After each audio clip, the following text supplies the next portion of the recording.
Why hello everybody, my name is Threatx and welcome to a Let's Try of Age of History's 3. Now you're thinking, what is this game? Well everybody, this is a real-time grand strategy game. And you're thinking, wait, really? I've never heard it before, neither have I. This actually came out the other day on Steam. It's actually probably the most affordable grand strategy game I think I've ever seen in my entire life. Now when I'm talking about grand strategy, Paradox Games, Europa Universalis 4, hundreds of pounds. Great game, but very expensive. This game is kind of like a little pocket-sized grand strategy. It doesn't cost a lot, but it's actually got quite a lot of stuff going on inside it.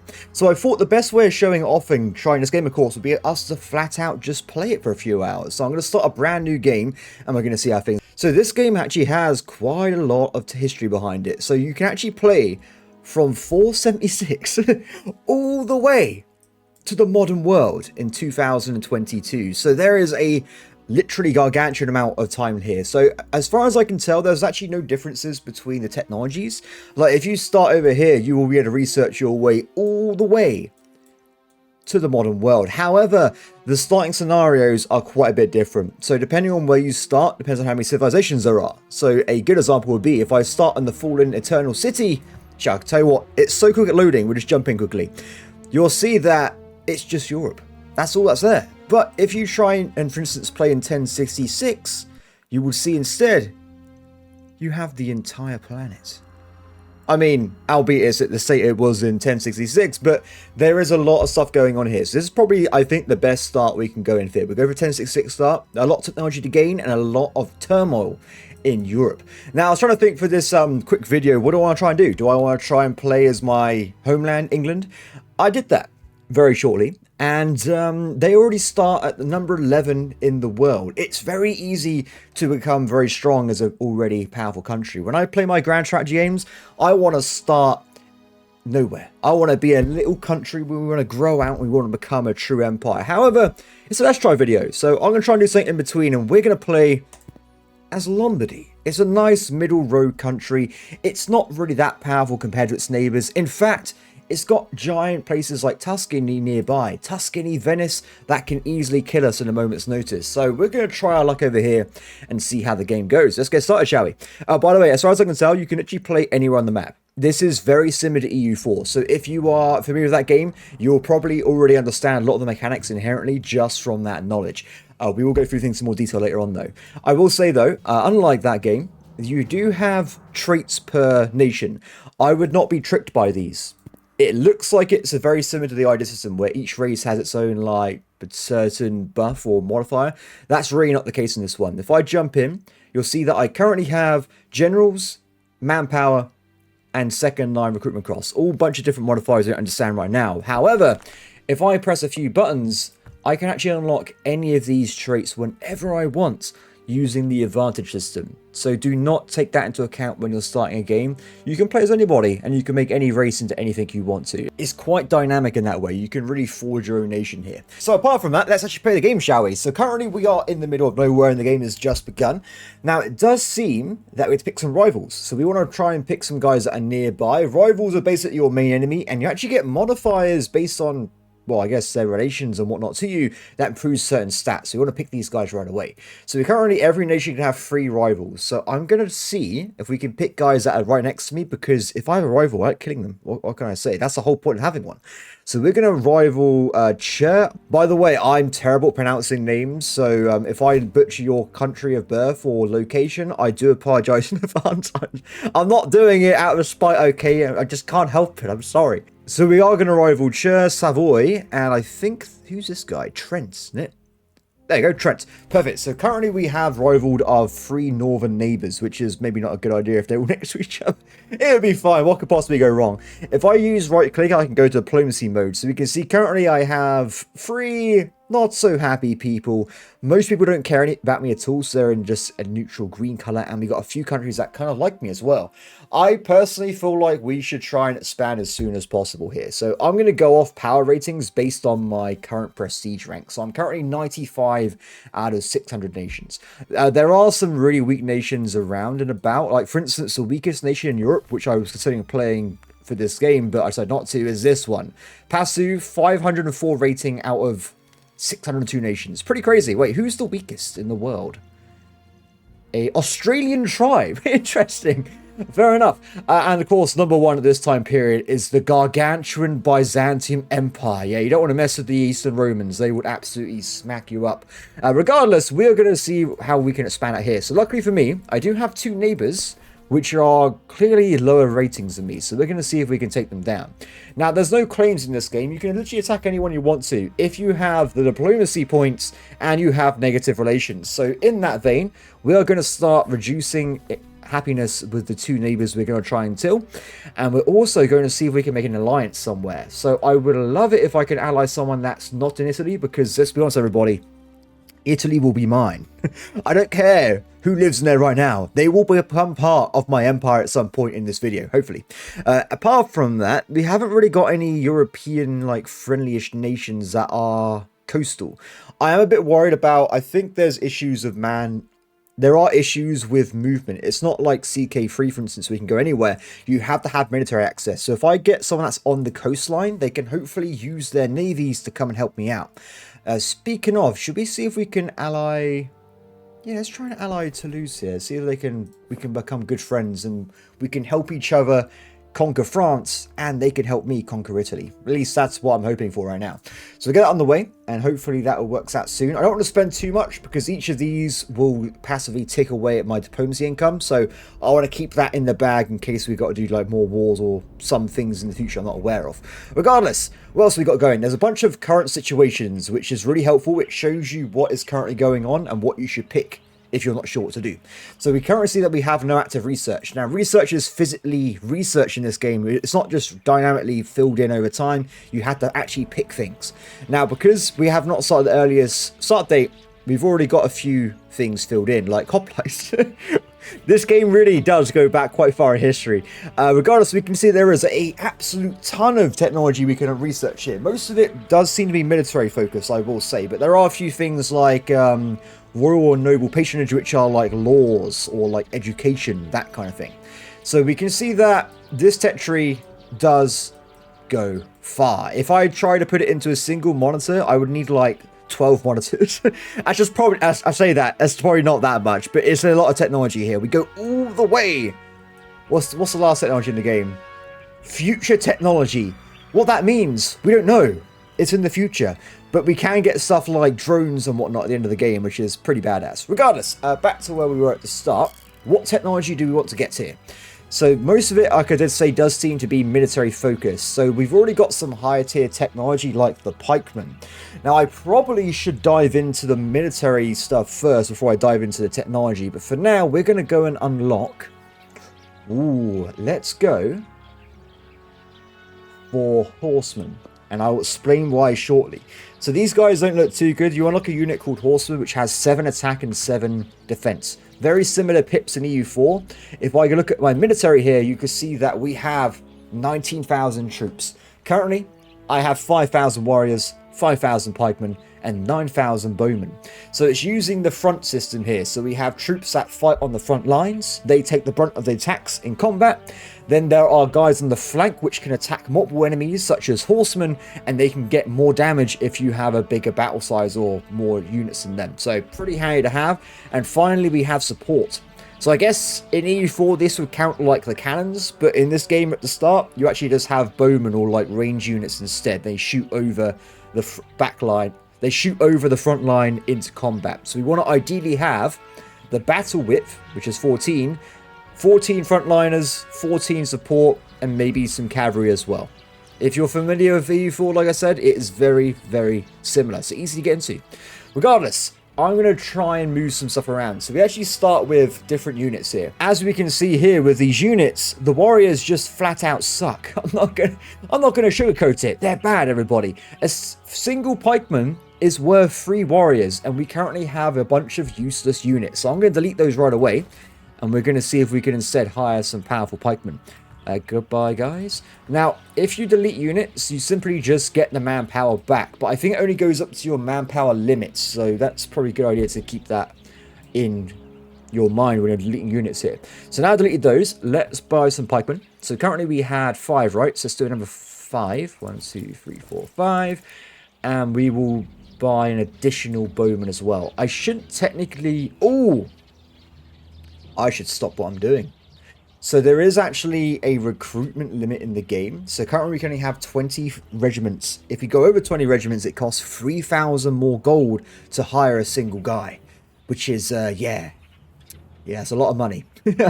I think I'd rather avoid that if we can. That's a bit ridiculous. So we're keep the military on the back burner for now, but we should have a very strong army when this gets filled in. So what's next? We also have ourselves some gold in the bank still, advantage points, and a lack of advisors. So if you look here, we've already got 3 randomly generated ones come in. As far as I can tell, they do not cost you any maintenance to hire, but they do cost you to hire them in the first place. Now, these guys seem to have randomly generated skills, so we might try and switch them out as time goes on. But for now, let's see what we can get for innovation. So, innovation leader. This is really good, actually. So you can see this massively increases our research rate on 2 of them, and the other guy just gives you legacy. Now my research rate is currently 1.55 out of a maximum of 37. Yeah, that's pretty bad. It's gonna literally take us a long time to research horsemen at this rate, so I think we probably want to try and get a research advisor. So our 2 choices are one that increases improved relations, which is great. No, we're not going to go for that one. We're going to go for increasing all of my units and my army's defenses stat by 1. That seems like a way better idea here. Hey buddy, welcome. Sorted. Excellent. That's literally made us way better research overnight. So we got a little bit of money left, £99. Now, I think there is I'm going to be honest here, there is an astronomical amount of stuff you can do with money in this game. It's just overwhelming. At least for me. I've only played for a few hours at this point, but it does seem ridiculous. So if I go to the building tab, you can see that we've already got tons of different buildings here. All of these can be built anywhere you want, apart from resources, which kind of work like manufactories. They only work in certain areas, and they massively increase the economy of wherever they've been put down, based on the resources in the region, which are these little guys down here. So I'm going to click on a province first. So we can see very generally we have money income, tax efficiency, so the amount of money you make from the population, economy, which I think is an overall powerhouse level of your economy, so it's kind of like a base rate, I think, manpower production, growth rate, because unlike EU4, everybody, population physically grows in your cities, which is crazy. That's really cool. I love that idea. And also you got stuff like religion, unrest, infrastructure.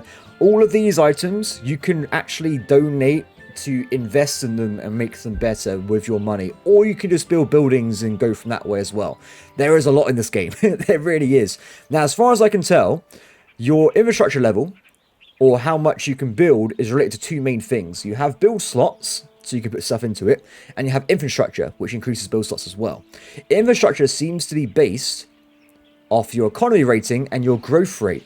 So I'm going to go out and say here, even though I can go and just increase my flat out monthly income, I think long term we want to try and improve the economy and the growth rate, right? That makes more sense. If we're playing for a long time, we want to have every city be like Constantinople, like London. We want to have every city have the best possible population growth so it grows into a mighty empire.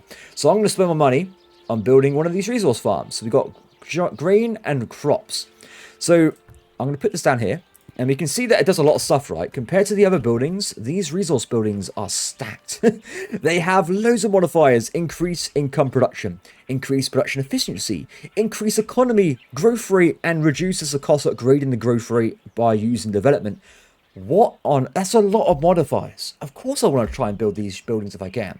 Cool, so that's sorted out, and that is on the way. So that's on pause. Let the game run for a little bit, and things will fill in. Now, advantage points. I'm not exactly sure where you get these from. I'm not going to tell otherwise, but I do seem to get them quite often. So these will be used anywhere we want. I actually had to quickly reload. That's why I got randomized perks compared to when I started the video. I have a lot of different choices here. I'm going to personally go down the bottom here to legacy.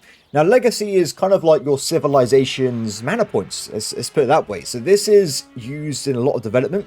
And also it's used for specializing your country a little bit as well. So the more legacy we have, I think the better your nation will be in the long run. So we're going to put both our advantage points into increasing our legacy by 0.65, which is a lot compared to what we can generate anyway. Now, if I click on legacy, it opens a brand new menu, which is a bunch of very powerful buffs for your nation. So, for instance, we can get Armistition.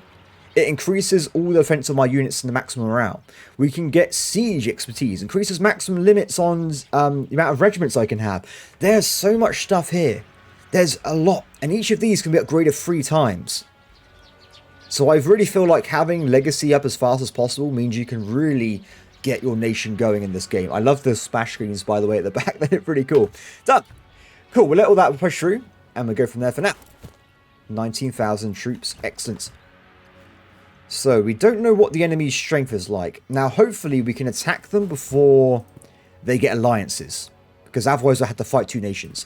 Now, because the game is very generic, there's no like specializations in it, I think every nation can have the same like recruitment limit at the start, unless they specialize with their like legacy points and stuff. So there's a chance that if you're fighting a 2v1, they might come with 40,000 troops and you can't build any more.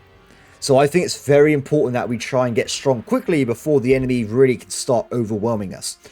So let's have a look. We need to get -30, right? It's going to take a little bit of time. We'll let that just run in the background there.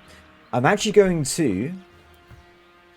So look around for a little bit here for a second. I was going to try and save some money. You can do like increased pay for different buffs. You can decrease pay for negative modifiers. For now, we're going to leave all this be. Because like personally, when I was playing earlier, if I have maximum manpower, which is currently 26,000, I just reduce the army maintenance because... Why not, right? You save 25% money and you reduce your stats and stuff. But when you go back to war, you just put it back up again. It makes sense to me anyway, but it does affect manpower generation. That's why I haven't done it right now. Oh, wait, I can see the AI is building stuff? Interesting. What are they building over there? Plateau. Is this some kind of wonder? It is. I didn't know this game even had wonders, to be honest. That's pretty cool.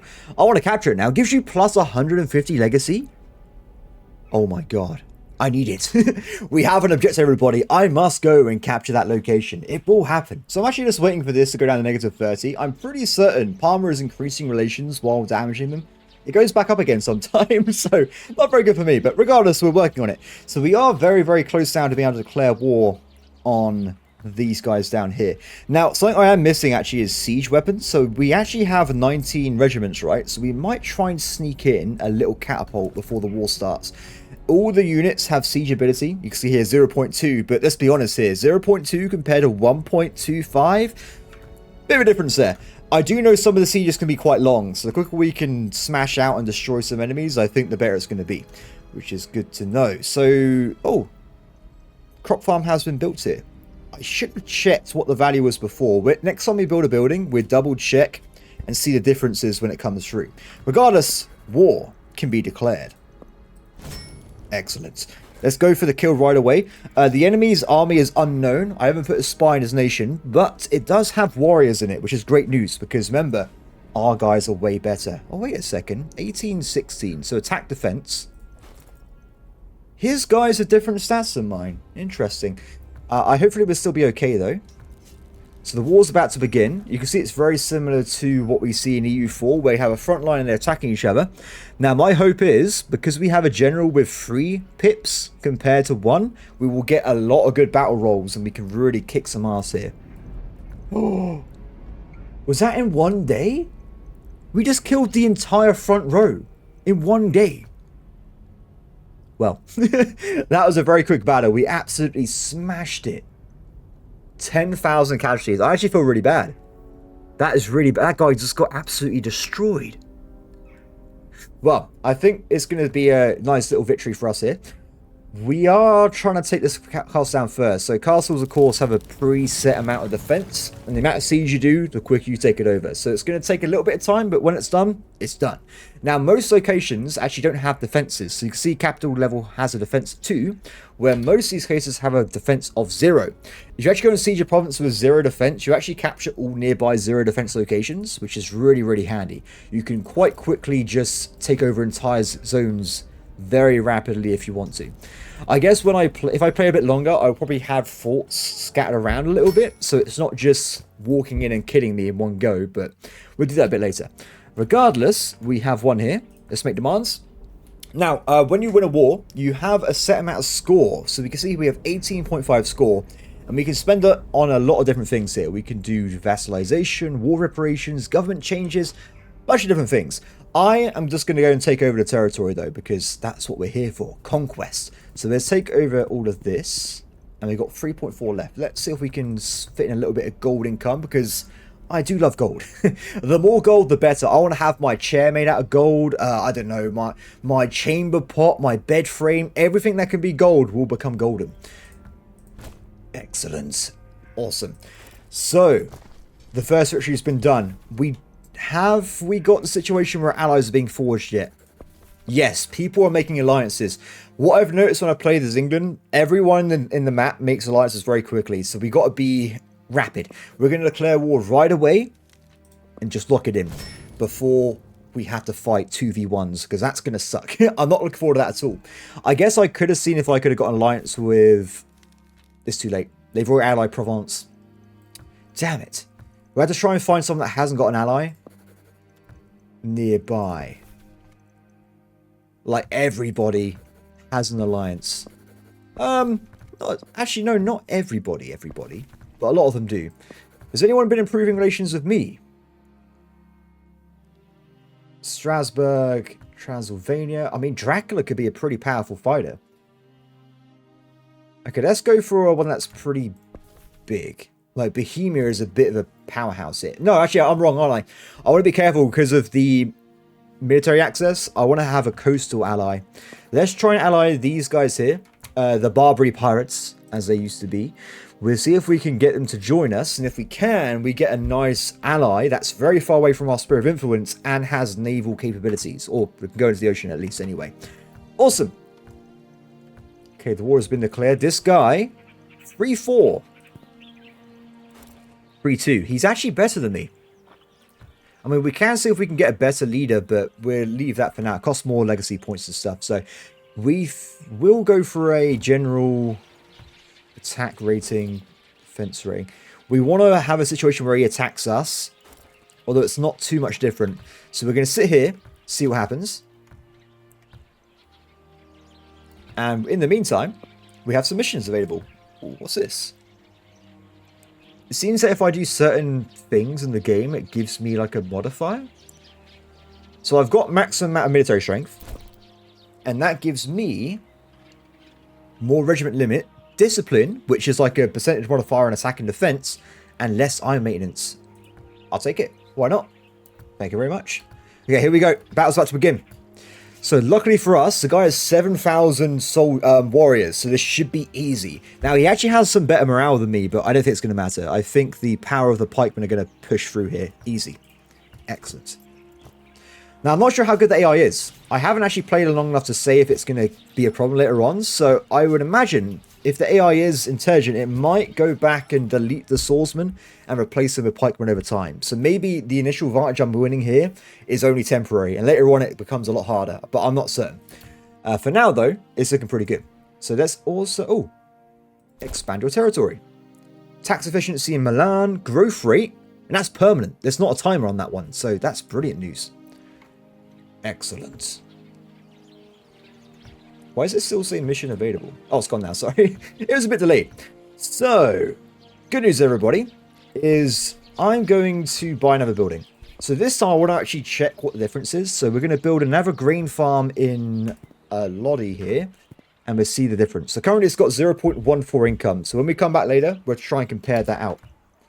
Now, I will say, I was trying to figure out why there's not that many resource buildings I can build. I presume it's because of technology. So for instance... So look around a little bit. Grain, wine. So this guy here is building a different resource. If I go into build menu. Oh, is it this? Vineyard. That is the manufactory. So we need to get a technology knights to actually build the manufactory for this province. Interesting.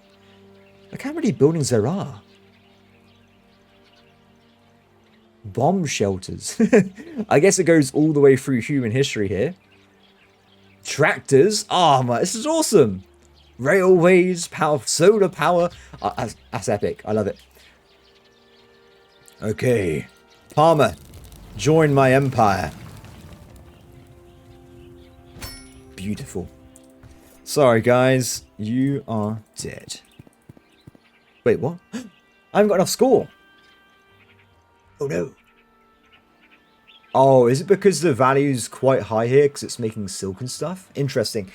Well, that's unfortunate. We haven't got enough force score in this one battle to take these locations over. So what we'd do instead... Ooh, I can make a vassal.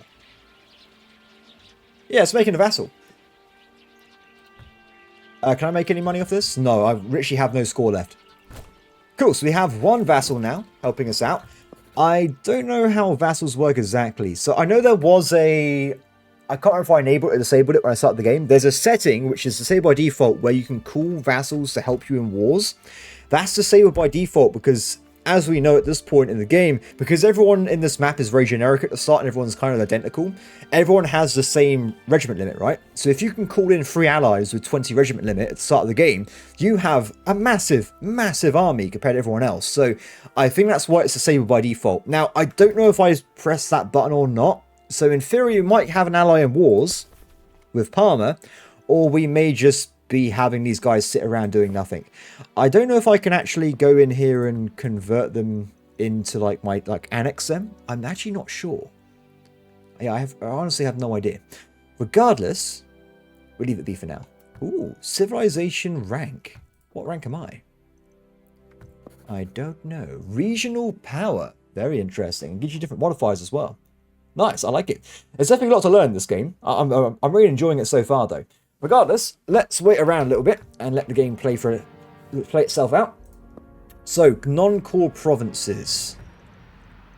So this is, we literally give them money and we make it into a core province. Once that's done, we actually get rid of a negative modifier, which is 30% less income. So definitely worth doing, but I honestly believe getting buildings sorted out first makes more money, right? Because what, it's going to go from 0.3 to, I don't even know, like 0.5 or 6. It's not going to be a giant difference here. But if this building is amazing, we're going to see very shortly, this might be the no-brainer here. Okay, 0.14 is going to turn into 0.27. That is a lot better. We must build more grain farms. Grain farms for the grain gods, as they always say. And of course, this also means it grows faster in the long run as well. So I think it's a no-brainer. I really do. Awesome. So looking around a little bit, we're making our allies here. These guys are cooperative now. And they haven't got an alliance. Would you be... oh. They didn't like me. Religion, -20. I should have guessed that, shouldn't I? Yeah, we're completely different religions. There's no way we're going to have a good relationship here. So, sorry, buddy. Not happening. Toulouse still has an alliance over there. It has to be a naval power. It has to be a Christian naval power that's not already allied. England. No, they're probably too big for me. Rank 9. Maybe one of the Sardinian nations? Ah! Let's try these guys. It's going to be a bit of time to get the relationship up, but if we can get a nice little city-state ally over here, it might help us out quite a bit. Awesome. So, as for other things... Oh, no. Genoa allied Venice. I think that's going to be a no-go for us right now. I'm also going to improve relations with Tuscany, because if we know the enemy, we need 30 relations, negative, to attack someone. If they like us, they won't be able to attack us, right? So we're going to try and improve relations with them just to preserve our life here. Now, there are some smaller nations down the side here. Monaco and Nice. Let's reduce relations with them, just for preparations later on. And apart from that, I think we just city pretty for a little bit. I don't want to go too far too fast, because we might get overextended. At least until I get an alliance. When I get an alliance, I'm going to feel a lot safer. Oh, France owns this bit? Oh, interesting. I'm glad France is so fragmented at the start here. Normandy, Aquitaine. Ooh. Another potential alliance. That could be a pretty powerful one. Yeah, okay. We'll keep an eye out. We'll see what one we can do when we get to the point. So currently I've done so many diplomatic missions. I'm currently making 0 diplomacy points. So I don't want to go more than this, because I'd rather save some stuff up. I think making alliance costs you a whopping 50 diplomacy points. So yeah, we want to be careful there. Anyway, so we've got some more money. So let's build ourselves another green farm. I think the quicker we get the economy rolling and get a lot of income going, we can really expand this empire out. We can go tall. We can build very tall, I think, with all the buildings in the game. Someone's damaging relations with us. Okay, fair enough. Sardinia's already looking pretty friendly with us. 0% chance right now, but we're getting there. Or do we wait for these guys? It's a hard ask. It's a hard ask. So we know there's 2 enemies down here. And it looks like they've already built catapults. So I'm going to presume, even though they're both tiny, I reckon they're actually causing me some trouble if I attack them, personally. Because when I was playing as England, I attacked 3 Welsh states at the same time. And they attacked me with 60k, despite their small size. So as weird as it sounds, I'm going to presume they're stronger than me right now. Until I get an alliance. So we're going to avoid that if we can. The good news is, though, as we're not fighting, we are increasing our manpower generation by quite a bit, which is good, because we get a lot of backup units in reserve as we play through here. And we're also getting very close to getting a civilization legacy, which could make us a lot more powerful in the long run. So there's a lot of options there, but we'll look at them properly when we get to the menu. Palmer's looking good. Get rid of that, I think. We've already got enough negative relations, so it should be fine. I really want to get an alliance with these guys if we can. This is definitely the one we want to try and get to. They got some very weird rivals. They're rivaled by 2 African states. I don't know. That's so strange. They're so far away. I guess the list was very large, right? So I guess they just pick at random. And they just get one at some point. So they could really end up with some really far away enemies there. Excellent. Crop farm, grain farm, number 3 has been locked in. Cool, so at this point, we're now just going to be building generic buildings, I think. Which is okay by me. I think what we might do then instead, let's maybe spend some money on improving our military a bit if we're going to be fighting these enemies. So currently at the moment, we haven't actually got up to the battle width. We're a bit far away from it. So I feel like, personally, if we try and grab more pikemen, get that up to as far as we can, because we can get another 7 regiments. We won't go all the way to 7. We might be able to win some of these 2v1 battles by ourselves, if we're lucky. We have to try and figure it out. Regardless, though, we have a civilization point.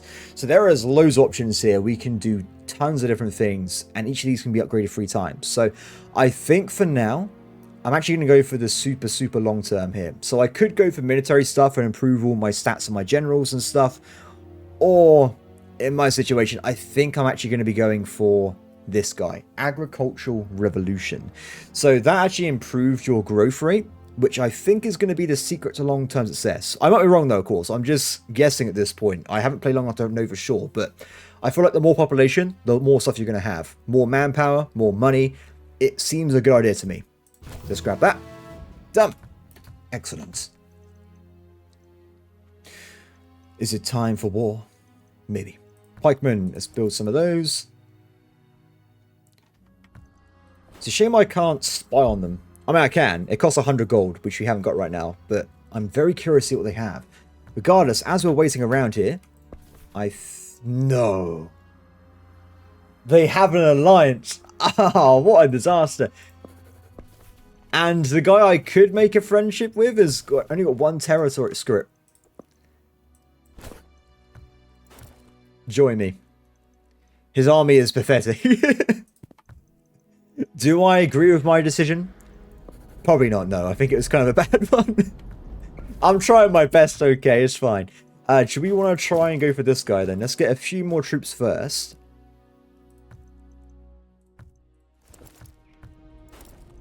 I really want to know what he has. Wow. He has a 6-5 general. 3-4. Do you know what? Maybe this guy's not the best option here. Is there anyone else nearby with bad allies? Austria. He's... Ah, okay, I tell you what. What if we... Because Genoa likes us, right? We can ask for diplomatic access. We travel through, take out Pisa, and we expand that way. Because these guys are small. They're city-states. I reckon this is a good idea. We go for enemies we know we can definitely take out for now. This guy's general is potentially devastating. So we're going to avoid him, and we're going to go down this way for now. Because also this guy would have to make a diplomatic pact with somebody to even get over here as well. So maybe he won't be able to do it, because Tuscany hates him. So this is probably the safer option I'm going to go and say right now. Let's have a look around as well. So I can probably... We'll keep all these going. I think it's a good idea to have a good relationship with Tuscany. I think it's a good idea to have a good relationship with our vassal and our ally. So we'll leave it be. As we're waiting, though, let's carry on building up the pikemen. I thought that was a gun for a second. It looked like he had like a rifle. Okay, we should be able to declare war very shortly. I've gone up to 24 pikemen, which now means we are flush with the battle width. So no one will be flanking us with additional damage. We have a full battle width ready for combat. I presume battle width might be per faction or race. So there's a chance you might be fighting like Mongolia and they have like a width of 18. They can attack you with cavalry on the side. So probably worth keeping an eye on that in case the enemy has a very good battle width. We might get ourselves killed. Regardless, though, I think it's time we declare war. Yeah, I can't travel over. That's fine. Let's make a access pack with these guys. And let's go through. Why, hello there. Okay, the enemy general was a 5-6. Very good. But his army was not good enough to take on my pikemen. Enemy has been destroyed. Let's wipe him out. Excellent. So there's no sign of the enemy forces, which is good, because I wasn't sure how military access worked. So in some games, if you have access to somebody else, they can travel through as well. Right? Yep, it's fine. So it looks like... Oh, no! I was wrong. They did show up. But the good news is, because I've already wiped out the Pisa army, we have the advantage here. We'll leave them be. Now, it does also seem that I'm not being assisted by my vassal. So they're not actually in this war with me, which is a shame, but it is what it is. I guess in theory, there's not really much I can do with them, I guess. They're kind of just there. We'll see if we can annex them at some point to get their territory. But for now, we got like a bit of a useless ally, I guess.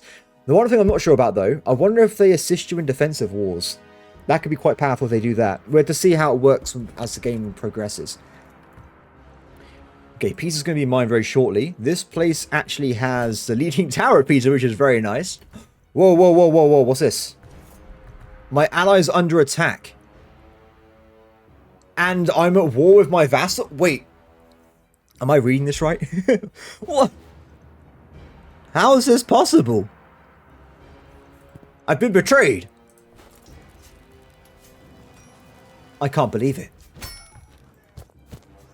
Okay, let's go and wipe out our enemies here. So this is going to be awkward, right? Because... Is it a game where if they capture my ally's capital, it's 100% right away and they lose? Because if that's the case, I've got to go and defend them. That's what I'm worried about. Okay, for now, we're going to go and attack the army over here because they're currently sieging down some of my territory. I'm not a fan of that. We'll wipe out the Parman army. Oh, wait a second. What's happening here?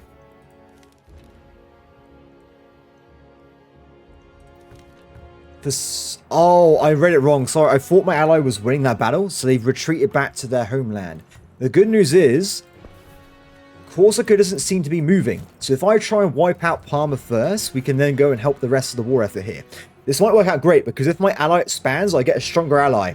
It might work out in our favor in the end. I'm going to make demands, and we're going to take down Pisa here. I don't think I can interact or do anything with the allied parties, by the way. As far as I can tell, I can't interact with them at all. So for now, we're just going to take the Pisan provinces. And get some pretty nice gold as well. Excellence. We've got a library, plus 5 research per month. So now we've got 21 out of possible 39. So good boost there. That's the main army there. I'm going to carry on this siege. The Corsicans are attacking me. That's brilliant news. That keeps my ally out of harm's way.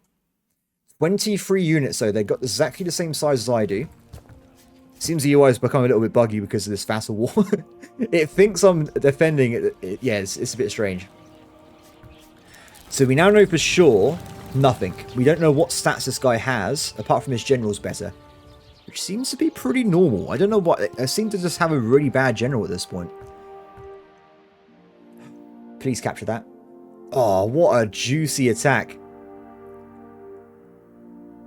Oh, I tell you what, though. They're doing a pretty good job of defending there.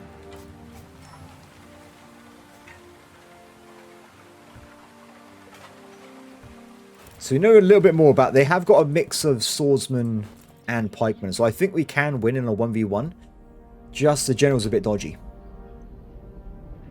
Parma's out for the count. Excellent. Okay, I'm going to try and just win the war. Let's go and take over Corsica.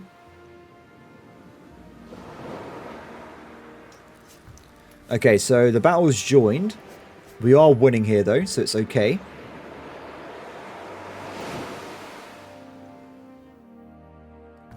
Sorry, buddy. It's not your lucky day. Good news. So, in EU4, for instance, I keep using an example, but this game is very similar, so please forgive me. You actually have different people occupying areas. Now, something I'm not sure about, do I have to give him ownership or something so he can use it in the war gold at the end? We'll see what happens, because in theory, the war has been fought. I have personally captured all the territory in the war. How does that work with my ally? I really have no idea. Interesting. The AI at Parma is hiring troops even though I own his territory. I'm not sure about that one, to be honest. It's a bit crazy. Missions available. Declare war. And we get more manpower and stuff nearby. I'll take it. What was that? Military... That was a modifier I didn't recognize there. So something about an advisor? Advisor skill level, 2 out of 1. Interesting. I wonder if that means his skills up or something. Unfortunately, I wasn't sure what his skills were beforehand, so I'm not exactly sure what happened there. We've also got a boost research modifier, so we get more research for 10 years, and some additional income. Innovation advisor increase. Okay, before we do this then. Innovation advisor, 1-1, 9.96 plus 1. He does get better. So now we get +2 unit defense and a little bit more research. Interesting. Done. So I'm not in charge of this war. The AI is going to do it for me. What happened? What was the peace treaty? So it seems I've lost my vassal. Oh no! Nothing was captured. It was a white peace. I won the war and lost the war at the same time. It's like being England in World War II. Okay, well, awkward. That was not what I was expecting. Good news is though, 20th of December, the truce expires. So I can attack them very shortly and maybe just attack them normally this time and just take over their territory. They have got an ally, but they're quite far away. If I just break the... Oh, have I lost the ability for... I did. No, wait, I could probably go in here, right? We haven't got the ability to travel through here because of the lack of access now, which is a bit awkward. We will go for the war in a second. So with damage relations, I'm going to take them down shortly. Yeah, maybe you need to work... There's a little bit of a bug there, I'm going to go and say. That was not what I was hoping would happen. Truce with Parma is over. Declare war. Let's do it.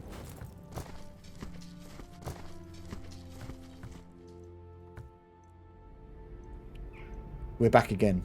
So I think what I do this time, I'm going to be a bit more cautious. So I'm going to take over the territory I can. We're going to attack this way. And we'll leave these 2 bits alone if I can afford it. I don't mind Giona taking it if it does, because we can probably fight though. Oh no. I'm being attacked by Savoy, who's allied to Lorraine. That's not good. Okay, we're going to go for panic mode, everybody. Everyone start panicking. This gives us more power. So we're going to increase iron maintenance to maximum. This gives us more manpower per month, increase morale, and increase reinforcement speed. No, please. Hope this will help us.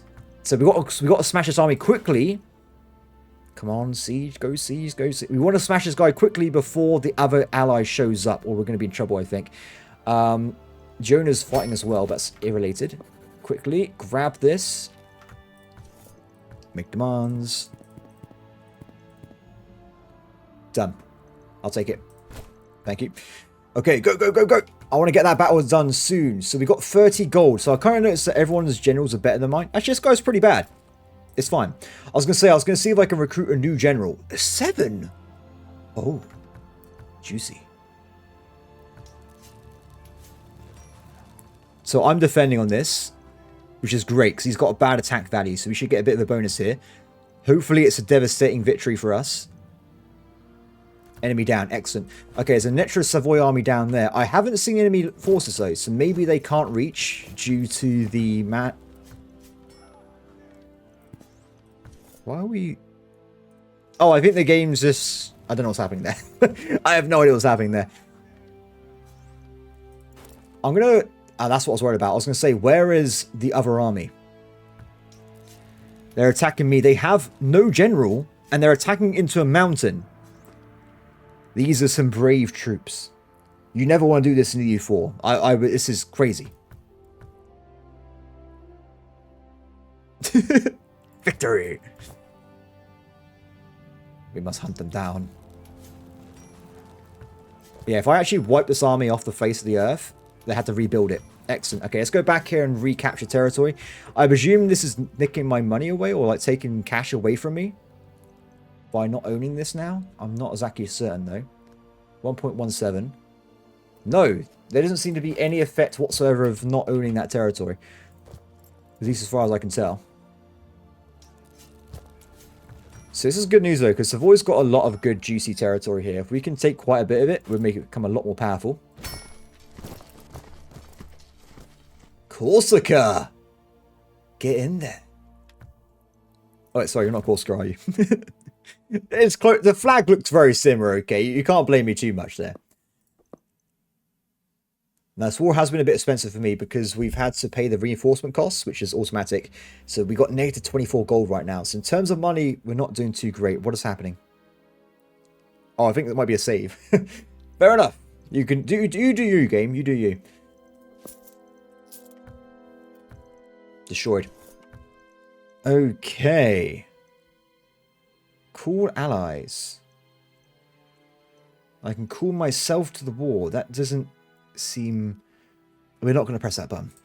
Let's go and grab some land. So we can get a lot of land here. We pretty much have grabbed the Italian part, I think.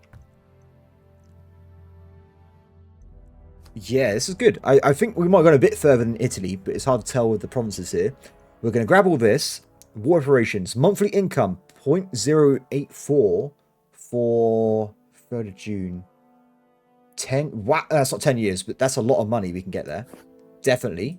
And we take a little bit of money on top of that. Yeah, this is great. We get a load of territory. They pay us a ton of money as well. This is brilliant. This actually works really well. So we're going to set this. Excellent. Check it out.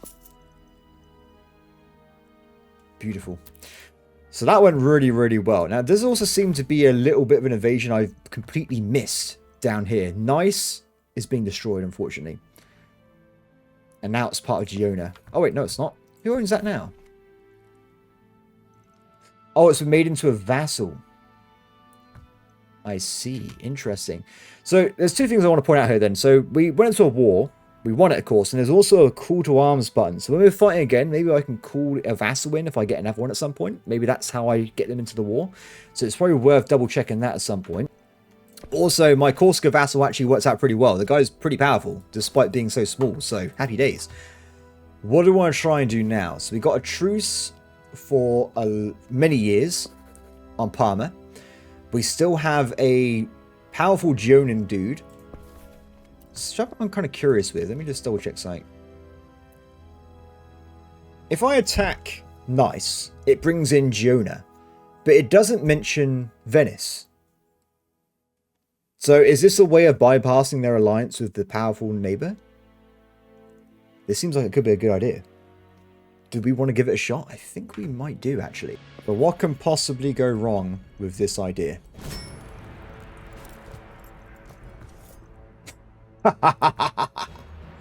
Your alliances mean nothing, Giona. Your time is now.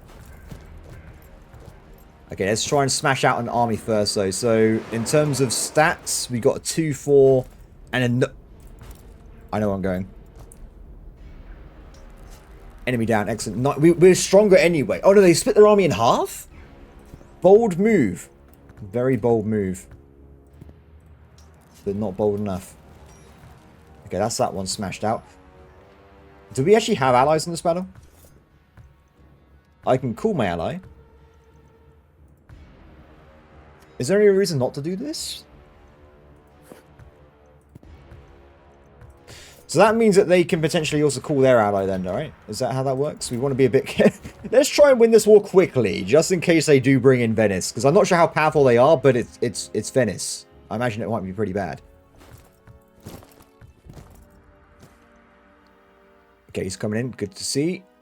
So this will probably not be exactly how I wanted. I'm only going to get nicer territory, right? I don't think I can use this to attack Girona directly, but at least I've expanded. Because what do we get here anyway? We get a library, which is very good. 2 libraries. Wow, really? I like how I'm not focusing on research at all, but by conquering, I'm getting research buildings. The boffins can do it for me. I just focus on killing. Speaking of research, by the way, we are moments away from getting our very first technology, which I'm looking forward to. So this will unlock horsemen. So horsemen work on flanks, as we discussed earlier. So if they're on the flank, I think they can attack... So infantry can attack directly in front of them and the 2 adjacent. Horsemen can attack directly in front of them and the 4 adjacent. So they can attack far more enemies at the same time. Definitely worth getting, though I'm going to be honest here, with the difference of stats, is it worth it at the moment? I'm not certain. The only thing I'm not sure about is if battle width is only front line and maybe flanks additional. We'll have to try and figure it out. We'll build some horsemen at some point to see how it works in battles, though. Regardless, it looks like we have yellow fever. Yellow fever was from Africa, I think. So I don't know why it's over here, but we have yellow fever.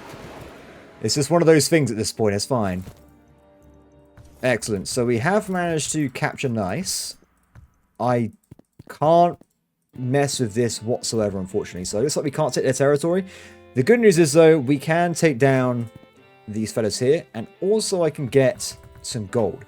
So I'm kind of curious about, by the way, it says here, right, monthly income 0.073.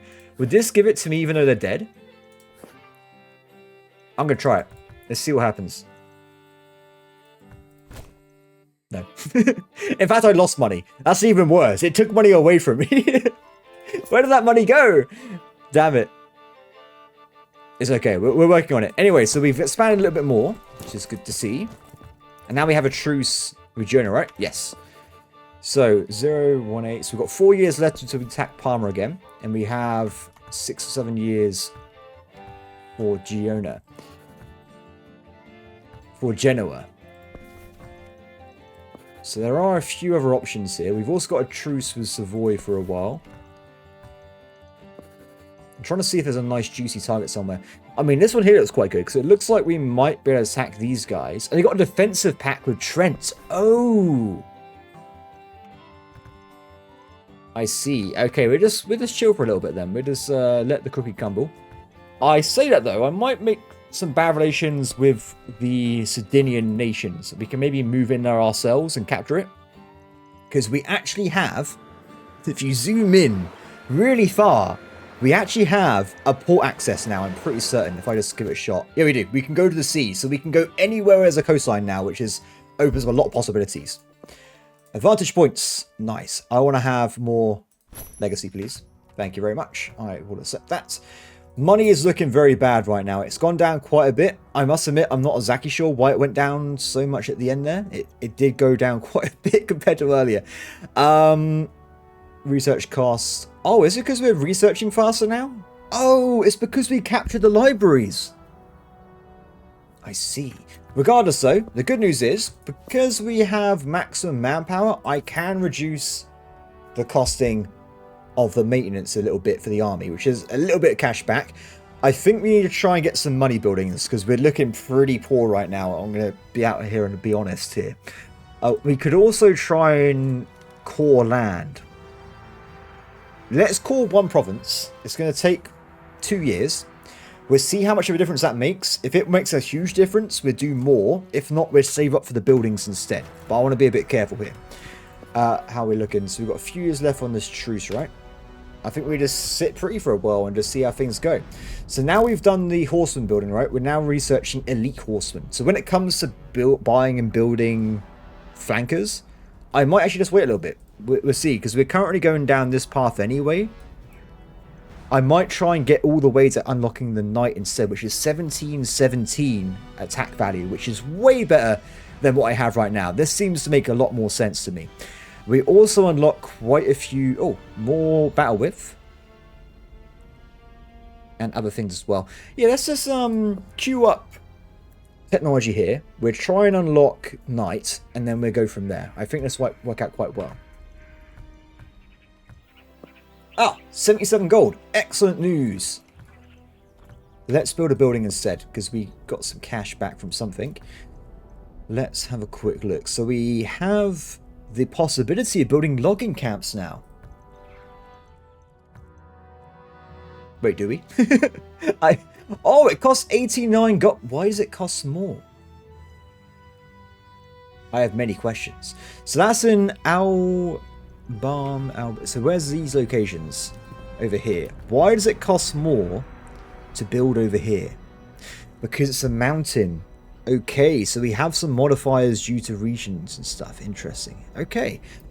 In that case, I still think we're going to go for this. There doesn't seem to be a downside for it. There are limited spaces per province for now. I say we go for the plus 0.5 incomes in all our buildings for now. We fill that in. We get a lot of guaranteed passive income. And then we can hopefully build more provinces and upgrades as we go along here. At least while we're trying to figure out if it's worth having the core being done anyway. So we can also potentially attack... Corsa's got a truce. We can attack one of these two now, I think. Yes, we can. Is that a good idea? They got some pretty powerful places. They actually got temples built in here. They got libraries, which should reduce my income again. But they got iron and stuff as well. It's tempting. It is very, very tempting. Truce has expired. Who are they? Oh, that would have been that tiny little state, wouldn't it? The one that was helping out Pisa many moons ago. I tell you what, we're going to go for the attack, I think. I'm a very aggressive person. I can't help myself. Whoa, wait. There's a better general. Ruben, you are hired.